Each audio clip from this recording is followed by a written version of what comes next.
성장하는 시티미션 교회가 되기를 기대합니다. 네, 하나님께 영광을 돌리는 삶은 많은 열매를 맺는 것이라고 우리가 지난주에 배웠습니다. 예수님은 직접 그 사랑의 열매를 많이 맺는 것. 여러분, 세상에는 과하면 오히려 덜한 것보다 못하다 이런 말이 있지만 사랑의 열매는 과해도 됩니다. 많으면 많을수록 좋은 게 사랑의 열매입니다. 우린 자칫 잘못하다가 이 열매를 다른 걸로 생각할 수가 있는데요. 예수님께서는 아주 명확하게 포도나무에 붙어있는 가지가 맺는 열매는 사랑의 열매라고 정확하게 가르쳐 주셨습니다. 그 사랑의 열매는 자기 중심의 사랑이 아니라 희생하는 사랑입니다. 희생하는 사랑. 근데 여러분, 문제는 뭡니까? 이 희생하는 사랑, 기독교의 가장 중요한 가치가 십자가의 사랑이라는 거 모르는 사람 없잖아요. 그런데 문제는 그 사랑을 찾아보기가 어려운 거죠. 목회자들도 평신도 지도자들도 사랑을 말하지만 자기 중심의 사랑을 할 때가 많고, 그러다 보니까 교인들도 세상 사람들도 도대체 이 사랑이 어디 있나 고민하게 되고 질문을 던집니다. 사랑해야 되는 거 모르는 사람 없습니다. 희생해야 되는 거 모르는 사람 없는데 사랑의 열매가 너무 적습니다. 없진 않죠. 훌륭하게 지금도 사랑해 주시는 분들이 있죠. 희생하는 분들이 있죠. 여러분, 주일학교 선생님들 11시 오는 게 아니라 9시 이전에 와서 또 토요일 날 와서 다 준비해서 아이들 가르치는 거 아무도 모르지만 수년 동안 하시는 장로님들, 집사님들, 청년들 여러 명 있고, 또 우리 찬양팀도 그냥 예배 인도하는 게 아니라 미리 오고 미리 연습하고 다 고민하고 그러면서 헌신하는 분들이 지금도 많이 있어서 감사하게 생각합니다. 그러나 우리는 더 생각해야 될 것은 이 정도의 사랑의 열매 갖고 될까? 우리 개인에게도 교회에게도 더 많은 열매가 맺혀지게 되기를 기대합니다. 이 사랑이 근데 쉽지 않습니다. 여러분, 십자가의 사랑, 희생의 사랑. 예수님은 우리에게 얼마나 높은 수준을 원하냐면 우리를 미워하고 우리를 핍박하는 사람들까지, 원수까지 사랑하라고 하거든요. 근데 여러분, 우리의 고민은 원수 사랑하는 거는 아예 포기. 가까이 있는 사람도 사랑하기가 어려워요. 내 옆에 있는 아내, 내 옆에 있는 남편, 심지어 자식도 자식이라고 안 하고 자식 새끼라고 부르는 이유가 희생해야 되고 사랑해야 되는 거 아는데 막상 현실에 가보면은 그렇게 사랑이 쉽지 않습니다. 왜 그렇게 우리가 사랑하지 못하는 걸까요? 그래서 사람들은 사랑을 어느 정도 포기하기 시작합니다. 현대인들은 희생이라는 단어가 이제 점점 희박해지는 시대를 살고 있습니다. 애국심이라는 단어도 거의 없어진 것 같고, 누군가를 위해 희생하는 건 그건 오히려 자기를 챙기지 못하는 세련되지 못하고 성공적이지 못한 사람들이나 하는 얘기처럼 들려줍니다. 희생이라는 말, 희생이라는 걸 보고 싶은데 그것이 정말 귀한 건 아는데 여러분, 실제로 하기가 너무 어렵죠. 그래서 사람들은 포기하기 시작하는 것 같아요. 그런 단어도 쓰지 않기 시작하는 것 같아요. 여러분, 이 희생의 사랑 할 수 있을까요? 이렇게 대답이 해야지요. 정확한 대답입니다. 해야지요. 왜 사랑을 못할까요? 우리는 뭘 해야 사랑할 수 있을까요? 여러분, 놀랍게도 예수님이 오늘 이 본문을 통해 사랑하는 법을 우리들에게 이제 알려주십니다. 사랑하지 못하는 건 사랑하라고 외치기만 했지 사랑하는 방법을 가르쳐주지 못한 거예요. 우리는 지금 강단에서 사랑하라고 하는 외침을 받았지만 정작 우리 교회에서 강단에서 교육과 제자 양육과 훈련과 이런 곳에서 사랑하는 방법을 우리가 잘 배우지 못한 경우가 많습니다. 여러분, 사실 교회는 사랑하는 법을 가르쳐 줘야 됩니다. 사랑을 하라고 외치는 거라기보단 사랑하는 방법을 가르쳐 줘야 됩니다. 교회는 사람들이 감사할 수 있는 방법, 기뻐할 수 있는 방법, 그리고 사랑할 수 있는 방법을 가르쳐 주는 거죠. 감사할 수 없을 때 감사하며 사는 방법, 기뻐할 수 없는데 기뻐하며 사는 방법, 사랑할 수 없는데 사랑하며 사는 방법을 가르치고 또 익히게 하고 그 사랑의 실력을 갖추게 하는 게 교회가 해야 될 가장 중요한 일이에요. 여러분, 결국 설교도 사랑하게 하기 위한 거죠. 주일학교 교육도 결국 우리 아이들이 사랑할 수 있는 아이가 되게 하는 거죠. 사랑할 수 없는 대상을 사랑할 수 있도록 만드는 훈련. 여러분, 그것이 교회가 해야 될 교육이고 훈련이 아닙니까? 여러분, 사람들은 왜 사랑을 못할까요? 배우지 못했기 때문이에요. 사랑을 어떻게 하는지 모르니까 사랑을 못해요. 저는 어릴 때 아버님을 좀 불편하게 생각했고 원망하게 생각한 적이 많았습니다. 왜냐하면 아버지는 늘 아침에 아침 식사를 하시고 그리고 나가십니다. 그리고 돌아오시고 저녁에 식사를 하고 TV를 보시다 주무시죠. 아버지와 둘이 사랑에 대해서, 인생에 대해서 대화한 적이 단 한 번도 없어요. 둘이 어떤 소풍을 가거나 또 혹은 주고받은 편지 한 장도 없어요. 그래서 가끔 또 아버님이 급발진을 하십니다. 저희 아버님 이제 급발진이 뭔지 아세요? 갑자기 화를 내는 걸 급발진이라고 그러는데 요즘 잘 식사하시다 갑자기 활컥 합니다. 그럼 어머니하고 저희들이 딱 이제 저도 그렇고 삼남매가 가면 갑자기 이게 무슨 일이야? 밥 먹다 말고 이게 밥을 먹을 수가 없는 거예요. 먹으란 말인지 말란 말인지. 급발진을 하시면 속으로 왜 그러지? 우리 아빠인데 왜 이렇게 하지? 이해할 수가 없었어요.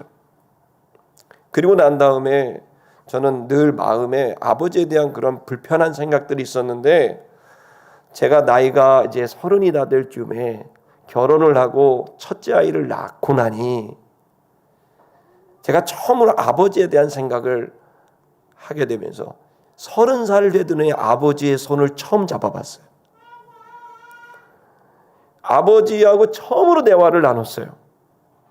아버지가 어떻게 살아왔는지. 근데 참 우리 아버지는 대단한 분이에요.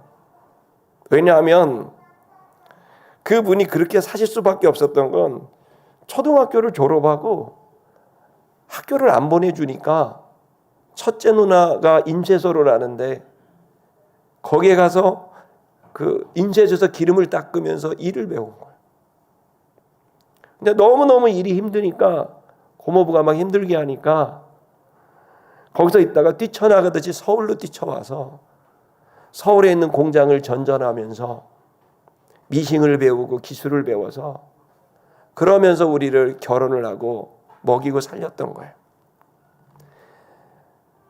아버지가 그럴 수밖에 없었던 건 할아버지가 너무 가난했기 때문이에요.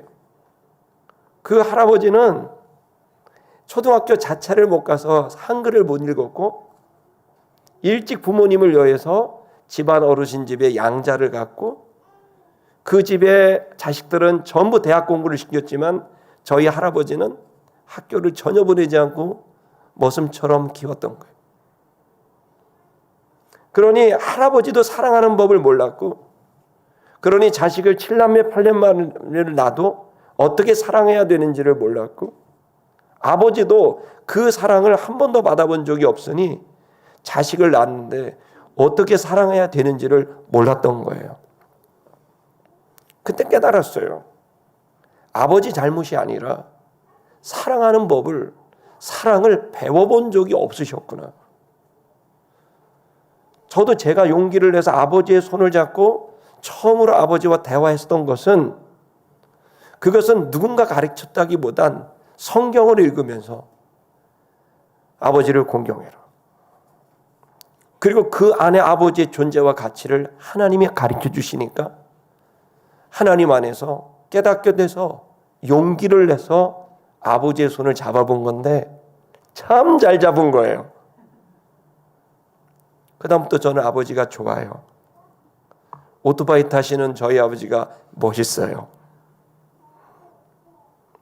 여러분, 우리는 사실은 사랑해야 되는 건 알지만 사랑해야 되는 방법을, 사랑하는 방법을 배운 적이 없습니다. 교회는 뭐 하는 데입니까?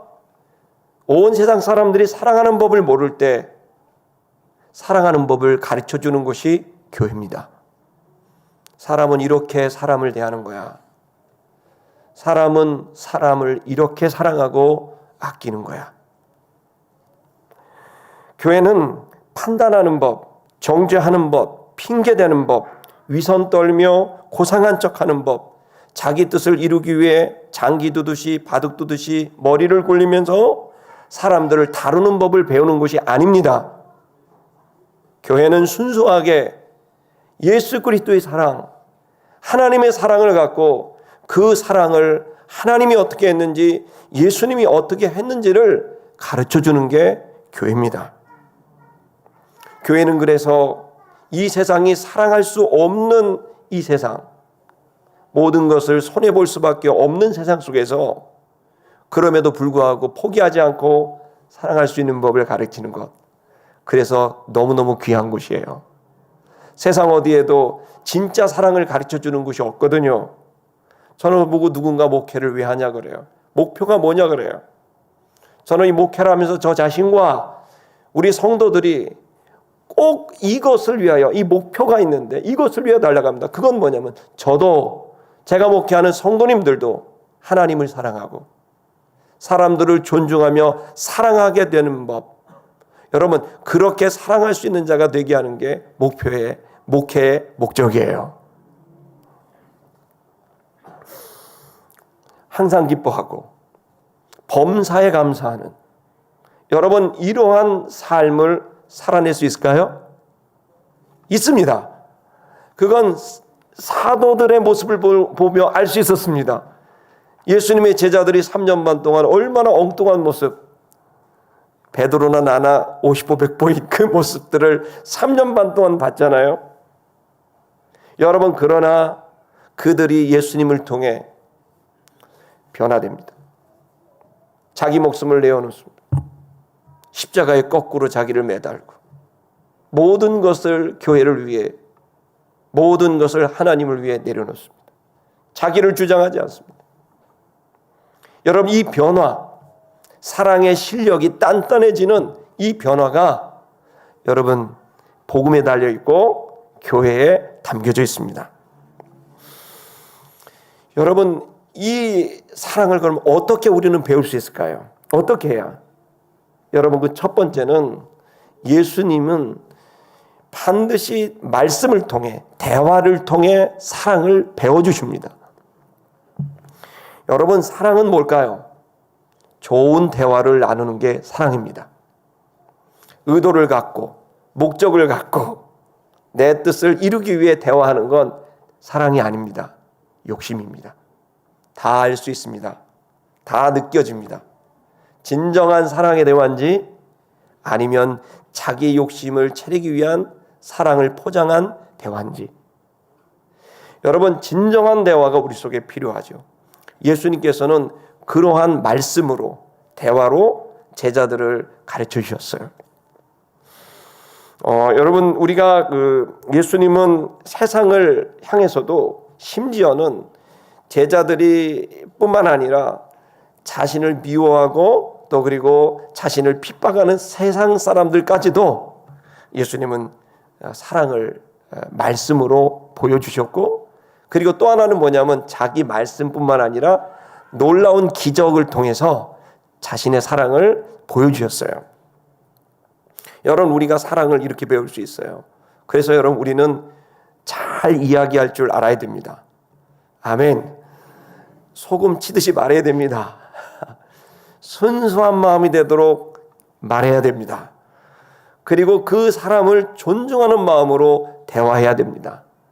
그들보다 내가 위에 있다는 생각으로 우월의식을 갖고 이야기하면 여러분 듣는 사람이 불편해지게 되는 거죠. 여러분 예수님은 제자들에게 친구라고 하셨습니다. 그 제자들에게 때로는 불편한 얘기도 또 그리고 기운이 나는 얘기도 아낌없이 대화로 풀어내셨어요. 세상은 죄책감을 주고 또 수치심을 자극하는 그런 말들로 공격하고 미워하는 여러분 이러한 곳이지만 예수님은 그 속에서도 그런 상황에서도 끝까지 하나님의 말씀을 그리고 주님께서 꼭 우리에게 하시고 싶은 이야기를 알아들을 수 있도록 때로는 비유를 통해서 때로는 기적을 통해서 우리에게 친절하게 가르쳐 주셨어요.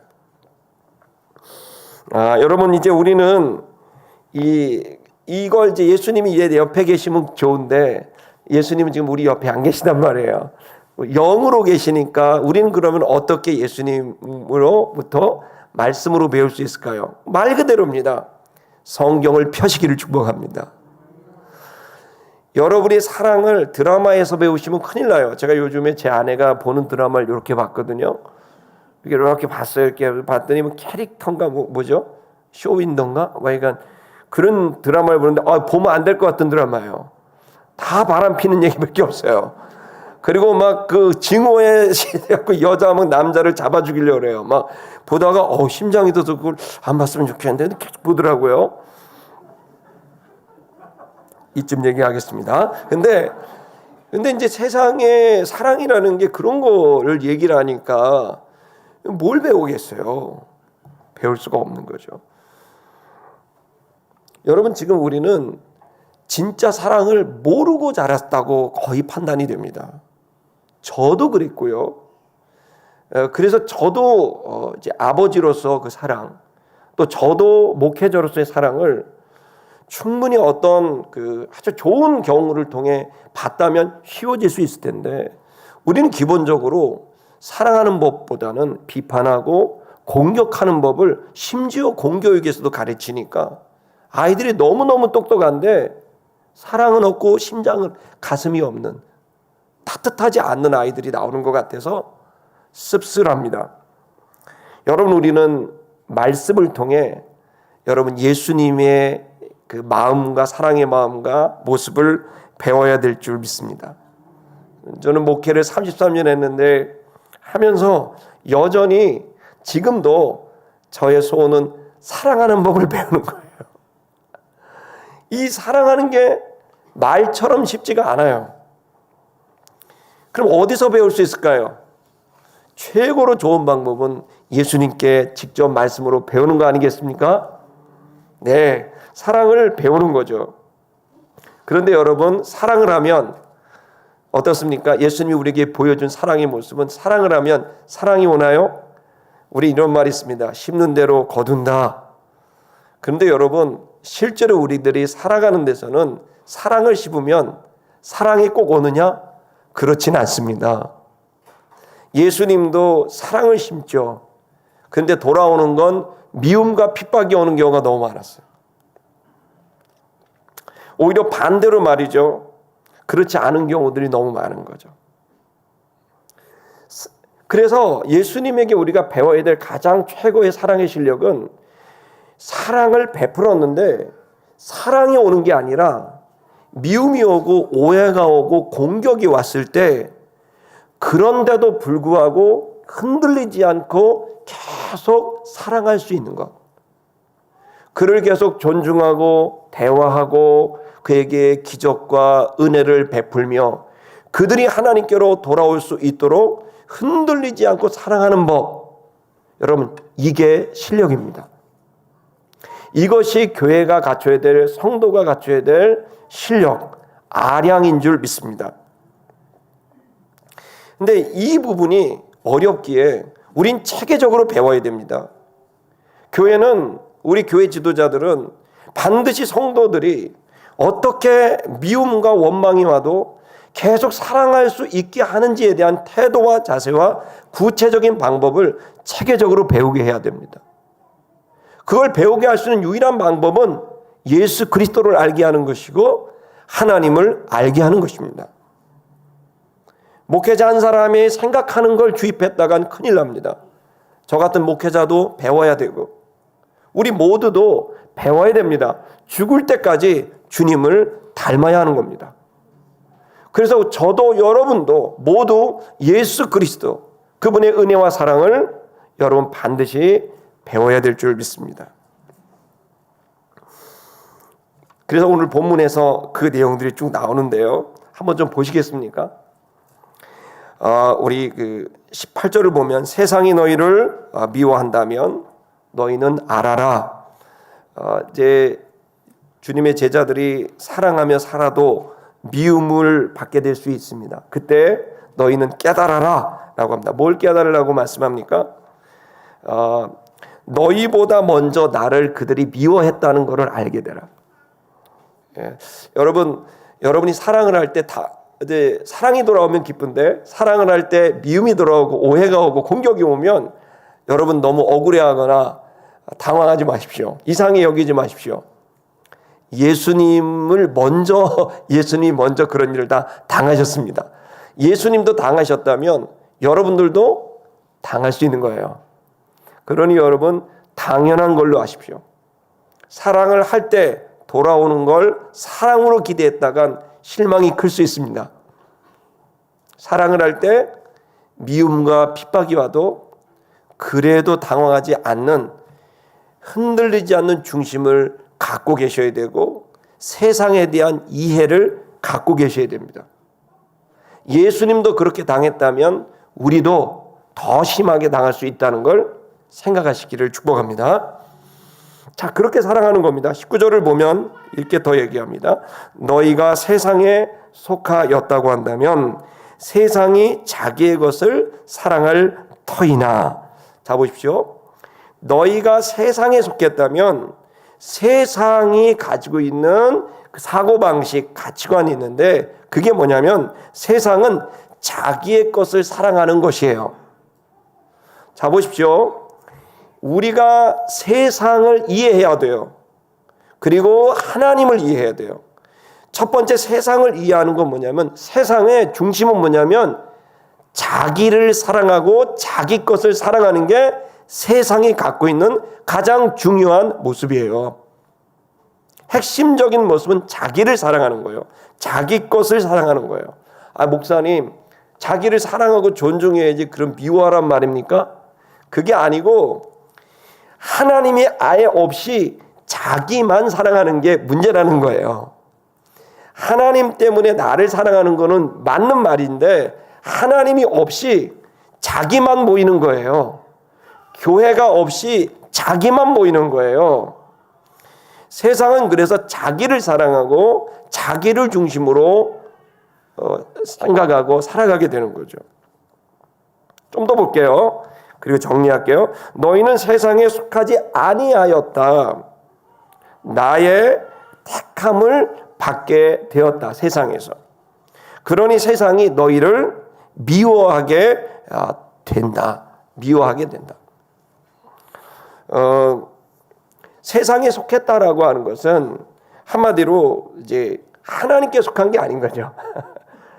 세상에 속했다라는 것의 특징이 뭐냐면 하나님을 무시하고 자기 생각대로 하고 하나님의 판단대로가 아니라 자기 판단대로 살아가고 또 하나님과 함께하는 게 아니라 자기 혼자 사는 거예요.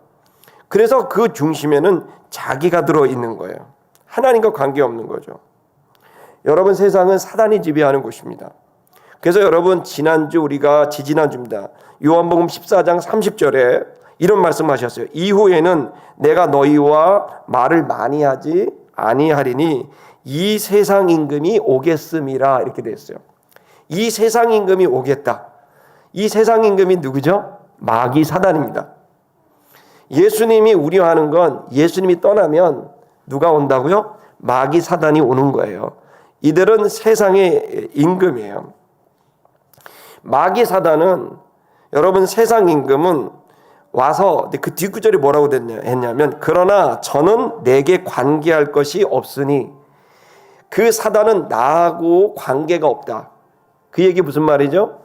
나는 죄가 없기 때문에 죄를 정죄하거나 죄에 대한 얘기를 하지 않는 관계가 없는 존재다. 거꾸로 말하면 마귀는 죄에 관심이 있는 거예요. 죄짓게 하는 게 목적이고 온 세상이 죄로 가득한 것이 사단이 원하는 일이에요. 그 죄는 뭘까요? 그 죄는 여러분 이제 주일학교 다 다니셨으니까 죄는 다 아실 거 아닙니까? 주일학교에서 죄는 헬라 말로 하말티아입니다. 하말티아가 뭐냐면 빗나갔다라는 뜻이에요. 관역에서 화살이 빗나갔다. 이 관역은 뭐죠? 하나님이에요. 즉 여러분 보십시오. 죄는 하나님에게서부터 빗나가 있는 게 죄인 거예요. 즉 하나님과 단절되어 있고 하나님과 연결되어 있지 않은 거예요. 즉 하나님 없이 하는 모든 것들이 죄가 되는 거예요. 왜 이런 일이 이걸 왜 죄라고 이해했는지 그 원죄에 대한 이야기를 우리가 좀 해야 되는데요. 여러분 보십시다. 죄가 우리에게 왔을 때 죄가 어떤 것인지를 여러분에게 한 번 더 설명을 드리겠습니다. 창세기 3장 22절에 보면 선악과를 따먹은 그 아담과 하와에게 하나님 뭐라고 말씀하셨죠? 봐라, 이 사람이 선악을 아는 일에 우리 중 하나같이 되었으니 라고 되어 있습니다. 우리 중 하나같이 되었다. 즉 우리는 누구냐면 성부, 성자, 성령이죠. 하나님처럼 됐다는 거예요. 여러분 죄를 이해하려면 이 개념을 먼저 이해해야 돼요. 인간이 누구처럼 됐다고요? 하나님처럼 됐어요. 하나님처럼 됐지만 여기에 전제 조건이 있어요. 그게 뭐냐면 선악을 아는 일에 있어서 하나님처럼 됐다는 거예요. 그 선악을 아는 일에 있어서 하나님처럼 됐다는 건 하나님은 선악을 어떻게 아냐면 선악을 알려면 기준이 필요한데 그 기준이 하나님은 자기 자신인 거예요. 그래서 하나님은 자기 자신을 기준으로 모든 걸 판단해요. 인간이 의견을 내려면 의견이 있기 전에 의근이 있거든요. 의근에 의해서 이 의근이라는 기준으로 의견을 만드는데 이 의근이 뭐냐에 따라서 의견은 완전히 달라지는 거예요. 그래서 이 의근이 하나님은 자기 자신인 거예요. 근데 자기 자신이 돼도 되는 건 그분은 완전한 분이기 때문에 완전하신 자기이기 때문에 그 자신을 통해 기준을 봐도 그는 완전한 기준이기 때문에 그의 판단도 완전하게 되는 거죠. 근데 인간이 그렇게 된 거예요. 지금 이 문제는 여러분이 정말 몇 번이고 몇천 번이고 되새겨야 될 죄에 대한 기본적인 개념이에요. 인간이 자기 자신을 기준으로 모든 걸 판단하는 거예요. 그리고 의근이 하나님이 아니라 자기가 됐다는 거예요. 그러다 보니까 나를 중심으로 판단하니까 여러분 나한테 잘해주면 좋은 사람이에요. 나한테 잘못하면 나쁜 사람인 거죠. 제가 한 사기를 돌아보니까 한 5번 정도 맞았거든요. 근데 그 사기를 친 사람들을 제가 싫어했던 사람이 하나도 없어요. 얼마나 저를 위하는지 정말 목회가 힘들고 어려운데 목사님 말씀 너무 은혜롭고 그런 사람들이 사기를 치더라고요. 그래갖고 제가 약간 트라우마가 있어요. 막 와갖고 목사님 부르면서 막 내가 이 추운 날에 이렇게 추울 때 막 있으면 어떨 때는 목사님 제가 주고 싶은데 제가 많이 없습니다 그러다가 막 갑자기 그 토끼 털 장갑 가죽 장갑을 껴주면서 목사님 이거 제가 이거 너무 따뜻한데 목사님 하시는데 막 껴줘 그러면 토끼 털 그 가죽 장갑에 손가락이 들어가는 순간 이 사람이 천사처럼 보이더라고요. 나를 이렇게 사랑하는 사람이 있네. 이렇게 나를 존중하라. 이 친구 진짜 하나님 진짜 감사합니다. 이런 사람을 줘갖고 너무 좋아. 그러다 막 전화가 오는 거죠. 밤에 목사님 제가 너무 급한데 뭐 때문에 그래? 지금 불량배들이 이제 제가 좀 실수를 해갖고 불량배들이 저를 군산 앞바다에다 지금 도라무통에다가 넣어가지고 저를 버린다고 하는데 지금 목사님 제가 5천만 원이 지금 필요한데 제가 지금 죽을 것 같아서 제가 잠을 못 자요. 할 사람이 목사님한테 정말 너무 죄송한데요. 막 그러면서 계속 전화를 하는 거야. 어떻게 해요? 그냥 카드빚 해갖고 5천만 원을 줬죠. 아이, 그랬더니 말이에요. 얼마 뒤에 연락도 없고 아무리 전화해도 안 받아요. 그랬더니 한 몇 달 지나니까 막 볼보를 타고 지나다니고 막 그러는 거예요. 에이, 저 사람 잘못이냐 내 잘못이지. 내가 이렇게 무지하다. 기도해보지도 않고 빌려주다니. 하나님 의견 물어보지도 않고 빌려주다니. 싸다 이놈아 하는 거예요. 여러분, 우리는요 나를 기준으로 판단해요. 우리가 그렇게 싫어하는 북한의 김정은도 그 아들은 좋아할걸요. 사람은 모든 거를 자기 중심으로 보니까, 근데 문제는 그걸 진실이라고 또 믿는 거예요. 떠올라요. 아, 이거 나쁜 사람, 좋은 사람, 아, 이거 좋은 일이네, 오, 럭키한 일이야, 야, 이건 정말 어려운 일이야. 근데 이 떠오르는 판단들이, 죄송한데 이 판단들이 이게 원죄에서 나오는 것이라는 걸 깨달으셔야 돼요. 우리도 모르게 판단이 돼요. 근데 문제는 판단 자체가 아니라 이 판단을 검증해야 돼요. 창조주 하나님에게, 주권자 되신 하나님에게 물어봐야 되고, 그 주님께서 가지고 계신 의견을 우리가 받아들이게 되는 과정이 있을 때 이걸 신앙이라 그러는 거예요. 신앙은 우리의 연약함 때문에 많은 게 생각이 납니다. 이 설교를 들으시면 여러분, 목사님 설교 오늘도 길다 막 생각하시지만, 긴 게 하나님의 뜻일 수도 있습니다. 우리는 막 떠올라와요. 뭐 얼굴이 까맣다, 착하다, 뭐 괴롭다, 뭐. 여러분, 이 모든 생각들이 의미가 없다는 게 아니에요. 떠오르죠. 근데 이 떠오르는 것 안에 진짜 선악을 판단하는 기준이 하나님에게 있을 수 있다는 생각을 갖고 겸손하게 하늘을 향해 물어봐야 돼요. 하나님이 가지고 계신 그 성품과 하나님이 하시는 역사들을 보면서 주님을 인식을 하고 나를 보게 됐을 때, 그때 비로소 우리는 우리가 어떤 길을 가고 있는지 철커덕 깨달을 수 있게 되는 거죠. 주님이 조명해 주시는 거예요. 비춰주시는 거예요. 이 조명들이 비추니까 보이듯이 주님의 말씀으로, 주님의 영광으로 조명이 비춰주니까 내가 욕심으로 사람을 만났네. 이거 토끼털 가죽 장갑 돌려줘야 되겠네. 이런 생각을 해야 되는데 받지 말아야 될 거 받았네. 깨달음이 오는 거예요. 그 주님과의 친밀한 교제가 없다면 우리는 우리 자신도 모르게 그냥 정신없이 팔려가다가 나중에는 우리가 무너지게 될 수 있는 거죠. 이 죄가 하나님의 의견 없이 내 마음대로 의견을 결정하고, 또 하나님과 함께하지 않고 혼자 막 가는 이 모든 일들은 우리가 착각 속에 살 수도 있는 것이고, 그것이 우리의 교만인 것이고, 하나님 없어요. 그래서 여러분, 성도들은요 성경 한 줄 안 읽어도 신앙생활할 수 있어요. 성경 한 장도 안 보고 장로 될 수 있고 목사 될 수도 있어요.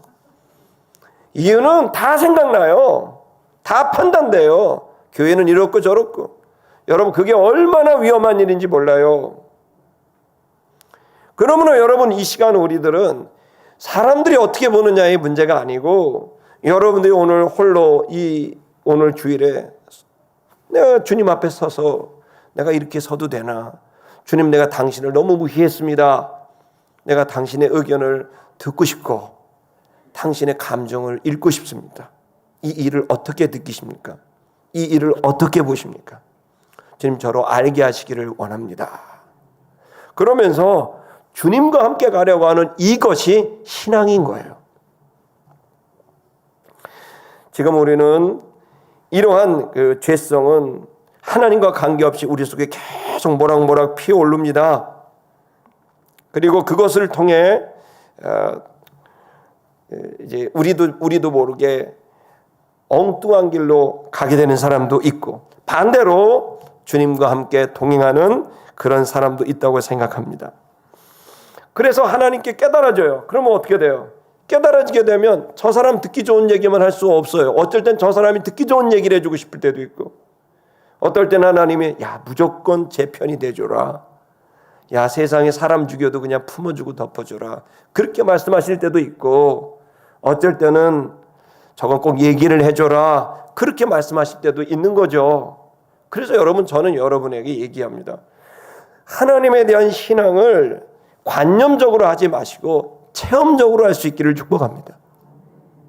주님과 동행하고 주님과 함께, 그분과 함께 우리의 삶을 살아가고 여쭤보고 동행하는 것. 다윗이 그렇게 살았고, 아브라함이 그렇게 살았고, 베드로와 바울이 다 그렇게 사는 거예요. 이 시간 여러분, 주의 말씀으로 배워야 됩니다. 사랑하는 법을 배워야 됩니다. 우리 20절도 보겠습니다. 너희는 기억해라. 내가 너에게 한 말을 기억해라. 한 말을 기억해라. 주의 말씀을 기억하며 사시기를 축복합니다. 예. 그 다음 계속 얘기합니다. 종이 주인보다 더 큰 종은 없다. 사람들이 나를 핍박하였다면 너희도 핍박할 것이다. 여러분, 사랑을 배우시는 여러분, 사랑을 해도 사랑이 돌아오지 않고 핍박이 올 수 있습니다. 그게 목회요, 그것이 여러분 선교요, 그것이 사역입니다. 사랑이 가면 사랑이 와야 되는데 사랑이 안 올 수 있어요. 배신이 올 수도 있고 공격이 올 수도 있어요. 이상하게 여기지 마세요. 원래 그래요. 원래 그런 거예요. 그러니 여러분, 어려워하지 마세요. 그리고 미움이 오고 핍박이 오더라도 예수님도 저렇게 당하셨으니 나는 당연히 당하는구나, 이렇게 생각을 하시기를 축복합니다. 그래서 사랑이 돌아오지 않아도 낙심하지 말고 계속 사랑을 줄 수 있는 은혜가 있기를 축복합니다. 자, 계속 얘기합니다. 그들이 내 말을 지켰은즉 또 그들이 너희 말도 지킬 것이다. 여러분, 희망을 가지세요. 핍박만 오지 않아요. 그러다가 어떤 사람들이 예수님 말씀을 듣는 사람도 나왔잖아요. 예수님이 하나님을 나라를 선포하고 가르치고 치유할 때 어떤 사람들은 예수님을 미워하고 예수님을 핍박하는 사람도 있었지만, 바리새인 사두개인들도 있었지만, 여러분, 예수님의 제자들도 있었잖아요. 어떤 사람들은 예수님의 말씀을 들어버린다. 그러면서 예수님이 얘기하는 거예요. 제자들아, 너희가 사랑을 할 때 핍박이 올 거야, 미움이 올 거야. 왜? 나도 그랬으니까 너희도 그럴 거야. 근데 제자들아, 잘 들어라. 그런데도 듣는 사람도 있더라. 내 말을 듣는 이들도 있더라. 그러니 너희도 증거하고 말을 전하면 듣는 이들도 올 거야. 사랑해주는 사람도 올 거야. 그러니 안 해주는 사람만 보면서 낙심하지 말고, 그렇게 될 사람도 있는 것을 깨닫고 포기하지 말고 사랑을 하거라. 이렇게 말씀하시는 거죠. 여러분, 희망이 있습니다. 예수님도 다 배반당한 게 아니라 여러분, 가룟 유다만 배반했습니다. 아멘. 그러니까 할만한 겁니다. 예수님의 제자도 있게 된 거죠. 자, 21절을 보겠습니다. 그러나 사람들이 이 모든 일에 내 이름으로 인하여 너희를 하리라. 뭐를 합니까? 이는 그들이 나를 보내신 이를 알지 못하기 때문에 그렇게 하는 것이다 라는 겁니다. 자, 보십시오. 왜 예수님을 미워하느냐? 그렇지만 대부분은 미워하고 핍박을 한다는 거예요. 기독교의 역사는 핍박의 역사입니다. 수많은 순교자들이 있었고 수많은 핍박과 오해와, 여러분, 기독교의 역사는 그야말로 모함의 역사입니다.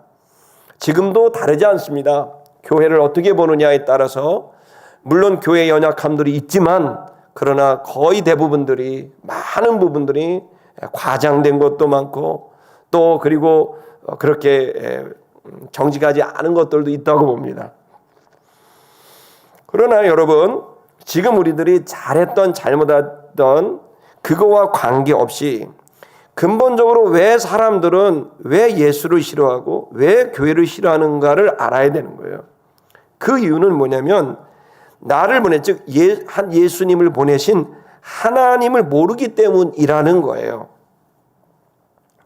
무슨 얘기냐면, 사람들은 자기가 기준이에요. 하나님이 기준이 아닌 거예요.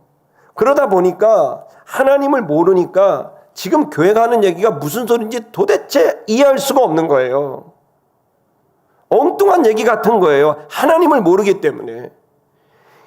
자기가 태어나면서 지금까지 자기의 자아가 있는 거죠. 이데아가 있는 거예요. 그 이데아 자기 자아가 있는데 이것 안에서 있다 보니까 그 외의 것들은 이해할 수가 없는 거예요. 그래서 사람들은 하나님을 모르기 때문에 하나님에 대한 얘기, 희생에 대한 여러 이야기를 하더라도 이건 도대체 이해할 수 없는 얘기가 되고 미친 사람처럼 보이고 위선자처럼 보이게 되는 거예요. 그래서 예수님께서 주신 건 바로 하나님을 알게 하기 위한 게 예수님이 이 땅에 오신 목적인 겁니다. 하나님을 알아야 어떻게 돼요? 그래야 비로소 내가 어디에 있는지를 알게 되는 거예요. 그전까지는 기준은 자기 자신이었는데 드디어 진짜 기준을 보게 된 거죠. 절대 진리를 보게 된 거죠. 그 절대 진리이신 하나님을 알게 되는 순간 내가 빗나가 있었구나라는 걸 알게 되는 거예요. 사람들은 지금도 자기가 세상의 우주의 중심으로 아는 거예요. 내가 결정하면 결정되고 내가 말하면 말이 되니까 내가 중심이라고 생각하고 있어요. 그러니 모든 건 자기 중심적으로 판단하게 되는 거죠. 이게 정확히 교만이고 그래서 하나님의 의견이 필요 없어요. 그래서 교만이고 그것이 그들 스스로가 무너지게 되는 거죠. 왜 그럴까요? 똑같은 사건을 봐도 A와 B가 의견이 다른 거예요. 자기를 기준으로 보니까. 그래서 똑같은 사건이 벌어져도 여기 보십시오. 여기에 물병이 있는데 이 물병이 옆에서 보면 사각형입니다. 위에서 보면 원인 거죠. 사람은 각자의 기준에 따라 위치에 따라 다르게 보는 거예요. 그러니까 이 컵이 네모야 라고 싸우는 사람이 있고 어떤 사람은 둥근 원형이야 라고 싸우는 사람이 생기는 것처럼 똑같은 사람, 똑같은 사건이 있어도 다르게 보게 되고 그것이 우리를 불편하게 만들고 싸우게 만들고 전쟁하게 만드는 원인이 되는 거예요. 자, 그래서 지금 사람들이 다툼의 원인 자체는 결국 절대 진리이신 하나님을 모르기 때문이고 그 하나님을 모르니 당연히 의견이 다를 수밖에 없다는 거죠. 그래서 하나님은 자신을 알려주기 위해 그 아들 예수 그리스도를 보낸 겁니다. 그래서 여러분 어제 나눠드린 큐티책 받으셨죠? 그 큐티책을 보시면 질문이 두 가지가 있습니다. 하나는 하나님이 누구신가를 살펴라. 또 하나는 나에게 주는 교훈이 무엇인지를 살펴라. 이렇게 되어 있어요. 왜 그래요? 우리는 교훈에 관심이 있지만 더 중요한 건 하나님이 누구신가를 먼저 알아야 그래야 분별을 할 수 있게 될 수 있는 겁니다. 그래서 우리는 성경을 통해 하나님을 알게 되고 그 하나님을 통해 우리는 바르게 갈 수 있는 길을 알 수가 있습니다. 그러나 사람들은 자기 이데아, 자기 자아, 이데아에서 뭐가 나와요? 이데아에서 이데올로기가 나온 거예요. 그래서 자기에게 맞는 정치적 이데올로기, 경제적 이데올로기를 가진 사람끼리 뭉치는 거예요. 그게 세상인 거예요. 그리고 그 이데올로기에 맞지 않으면 다 배척하게 되는 거예요. 그게 지금 이 정치의 문제고 경제의 문제고 교육의 문제거든요. 여러분 지금 사람들에게 필요한 건 하나님이 필요한 겁니다. 하나님이 누구신지를 알게 됐을 때 인간이 누군지를 알게 되고 내가 누군지를 알게 되고 옳은 길로 갈 수가 있다고 믿습니다. 22절을 보면 내가 와서 너희에게 말하였더라고 한다면 죄가 없으려니와 내가 말을 했다면 그때부터는 죄가 이제 말하지 않았다면 죄가 없는 건데 그러나 지금은 내가 말을 하고 있으니 이제는 핑계를 댈 수 없다 이렇게 얘기합니다. 그러니까 기준을 예수님이 말한 거예요. 기준을 말하니까 이제는 그 기준을 들었으니까 이제는 핑계할 수 없는 거예요. 성도 여러분 이제 여러분이 성경책을 통해 예수님을 좀 관심을 갖고 발견할 수 있길 바랍니다. 성경을 좀 명년에는 좀 성경을 좀 읽으시고 사복음서를 좀 읽으셔서 예수님이 누구신지를 좀 아셔야 돼요. 그리고 그 예수님을 좀 아셔야 하나님을 또 알 수가 있습니다. 하나님을 알게 되면 드디어 내가 누군지를 알 수 있게 되는 거죠.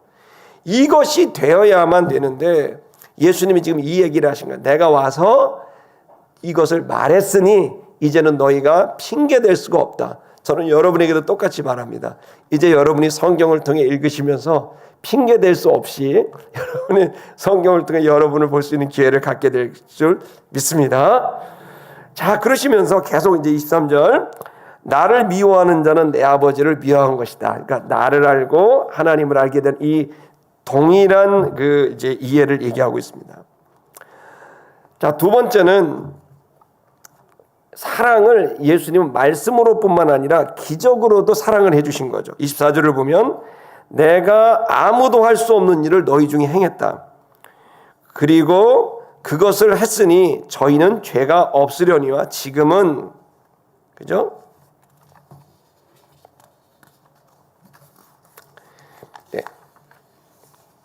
종이가 사라졌네요. 페이지가.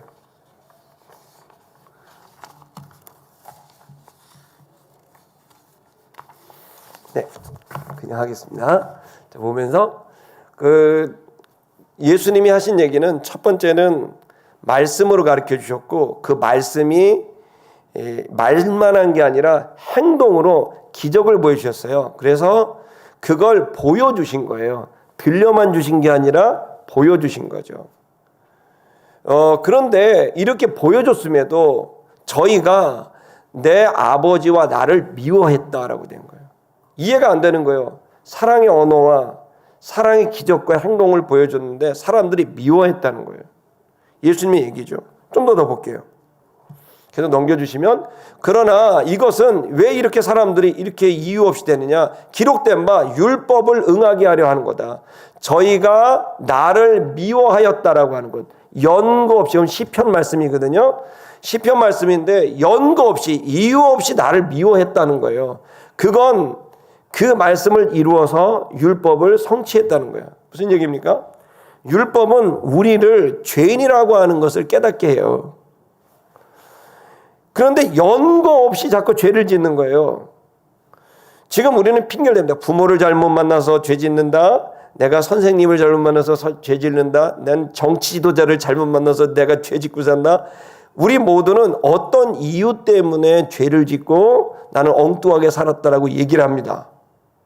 그런데 너무 놀랍게도 그런 이유가 없이 그냥 이 속에서 죄가 일어난다는 거예요. 그걸 율법이 고발하고 있다는 거예요. 분명히 좋은 환경이고 좋은 부모고 모든 것들이 죄를 지을 수 있는 상황이 아닌데, 아니 왜 갑자기 바람을 피고, 왜 갑자기 거짓말을 하고, 왜 갑자기 도둑질을 하고, 왜 갑자기 싸움을 하고, 이 속에서 울컥 뭐가 나오냐는 거예요. 그건 이 세상에 그 어떤 것 때문에 죄를 짓는 게 아니라 너라고 하는 존재 안에 근본적인 원죄가 들어있다라고 하는 것을 우리로 깨닫게 하는 거예요. 그러면서 우리가, 율법은 우리가 죄인이라는 사실을 알게 하는 거예요. 의인은 없나니 하나도 없다는 사실을 알게 하는 거예요. 내가 누군가의 죄를 고발하지만 고발하는 그 자신도 죄 가운데 있다는 걸 율법이 얘기하고 있는 거예요. 결국 한 사람도 남김없이 내가 구원 얻을 길이 없네요. 내가 천국에 갈 수 있는 사람이 아니네요.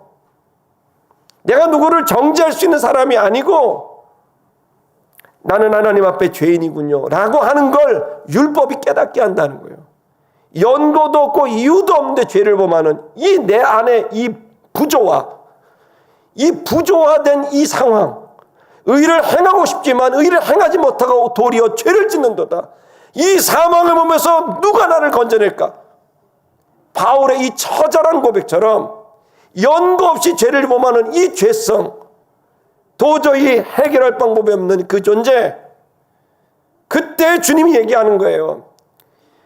그 죄 때문에 내가 죽었고 내가 너를 구원하리라고 하신 거예요. 사랑은 무엇입니까?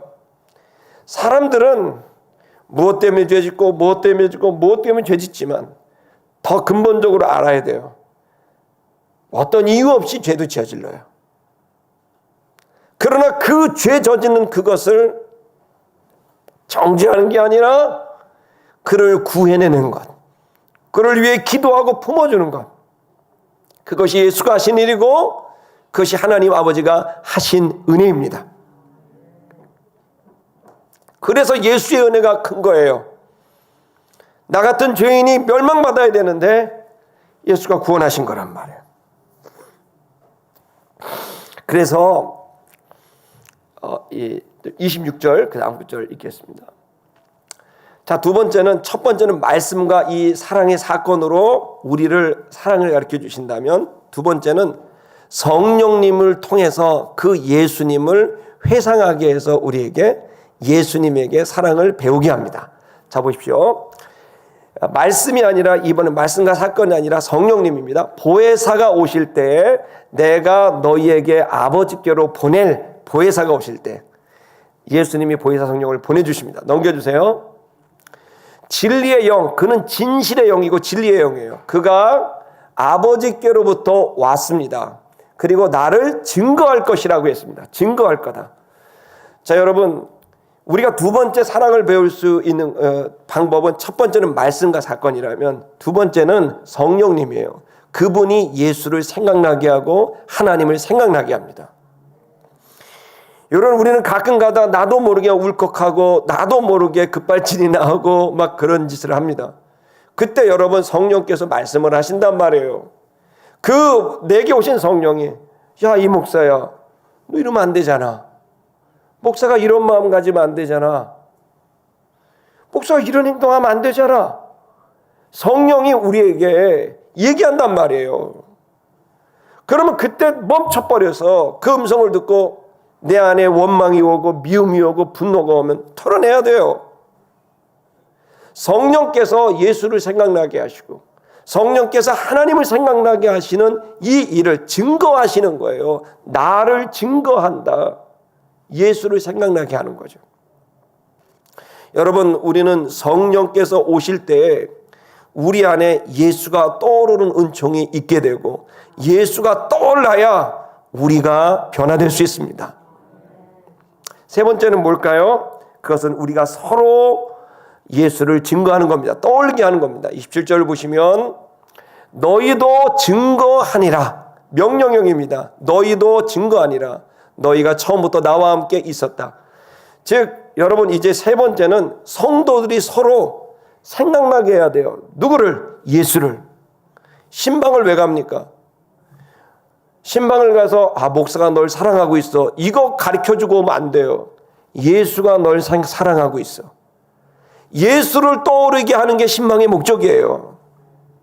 설교의 목적이 뭡니까? 이 설교는 이렇게 놀라워가 아니에요. 설교의 목적은 예수를 떠오르게 하는 거예요. 여러분, 이 시간 40분 50분 설교를 들을 때 예수가 떠올라야 돼요. 예수가 느껴져야 되고 그 예수의 그림이 와야 되는 거예요. 성도들은 서로 사랑해야 됩니다. 그 사랑하며 가르쳐줘야 됩니다. 어떻게 가르쳐줄까요? 너 사랑 이렇게 하는 거 아니야? 이렇게 하는 거야 라고 하는 게 아니에요. 어떻게 사랑을 가르쳐줘요? 예수를 생각나게 하는 거예요. 그러면 그 예수를 생각나게 하면 그 예수의 생각남으로 성도가 스스로 바뀌는 거예요. 기독교는 절대로 억지로 못 바꿔요. 그걸 믿지 않는 종교예요. 율법으로 사람이 바뀐다고 믿지 않는 종교예요. 오로지 그리스도 예수로 바뀐다고 믿는 거예요. 그래서 계속 예수를 떠오르게 해야 돼요. 성도들이 예수를 생각나게 하고 감사할 수 없는 절망적인 상황에 예수를 떠오르게 했을 때 감사할 수 없는 상황에서 감사하게 되는 거예요. 기뻐할 수 없는 상황에 예수를 떠오르게 하는 거예요. 가장 놀라운 방법은 찬양이에요. 절망적인 상황에 아무것도 생각나지 않을 때 주의 이름을 부르면, 그 이름을 부를 때 그분이 떠오르게 됐을 때 역사가 일어납니다. 이 시간 여러분, 우리는 예수로 인하여, 그리스도로 인하여 사랑을 배울 수 있습니다. 방법은 말씀을 보셔야 됩니다. 벌어지는 사건을 보셔야 됩니다. 여러분, 그리고 성령께서 여러분 안에서 증거할 겁니다. 그리고 우리는 서로 예수를 떠올리도록 얘기하고 기도해 줘야 됩니다. 그러면 그 예수가 우리를 사랑의 사람으로 만들어가게 할 것입니다. 여러분, 그 주님을 바라볼 수 있기를 축복합니다. 우리 찬양 한 곡 하겠습니다.